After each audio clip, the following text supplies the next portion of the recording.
Bonjour. Décisive.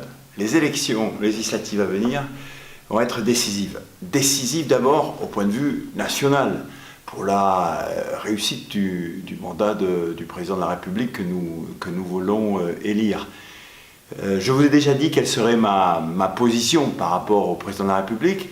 Elle sera à la fois ferme dans nos convictions et puis résolument constructive. Ferme parce que, pour prendre un exemple, nous avons, notre famille de pensée, moi-même, des convictions sur la fiscalité. Nous pensons que maintenant, il faut faire des efforts au niveau de la réduction de la dépense publique plutôt que d'augmenter de manière exorbitante la fiscalité.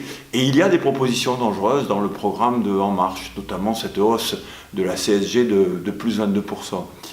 Constructive, parce qu'à chaque fois que le président ira dans le sens de l'intérêt national, eh bien, et je peux citer là-dessus les lois de moralisation de la République qu'il veut faire passer au Parlement immédiatement, ou la réforme du Code du travail, je le soutiendrai fortement, sans ambiguïté. Voilà pour la partie nationale. Alors, vous connaissez mes convictions, je suis centriste depuis longtemps. Mes convictions sont libérales en économie, elles sont sociales dans le partage de la richesse, elles sont pro-européennes. Je serai aussi intransigeant pour la sécurité des Français. À partir de ces convictions, je vous appelle à vous rassembler derrière la candidature de Dominique Bottéon et moi-même. Voilà pour la dimension nationale. Mais il y a une deuxième dimension, la dimension locale. Et là aussi, les élections seront décisives. Vous allez élire votre représentant pendant 5 ans à l'Assemblée nationale. Et ce représentant va peser sur un certain nombre de dossiers. C'est une de mes motivations fortes. Vous avez été nombreux à reconnaître l'énergie et le succès que j'ai pu mettre dans certaines réalisations locales. Je pense à la dynamisation du centre-ville, au boulevard piéton, à Passe-Ligne, à la rénovation des quartiers. Eh bien, cette énergie, je veux la mettre dans un certain nombre d'abord de thématiques qui sont celles de la circonscription. L'agriculture, bien sûr, la ruralité, le numérique, la transition énergétique.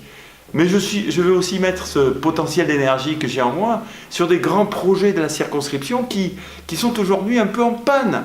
Le pont de Camella, il faut être vigilant aussi pour le 48e RT, il faut mener à terme l'extension de l'ENAP.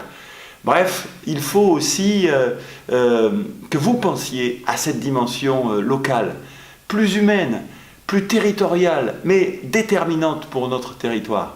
Alors le 11 et le 18 juin, ne gaspillez pas vos voix dans des candidatures, sur des candidatures marginales et sans perspective.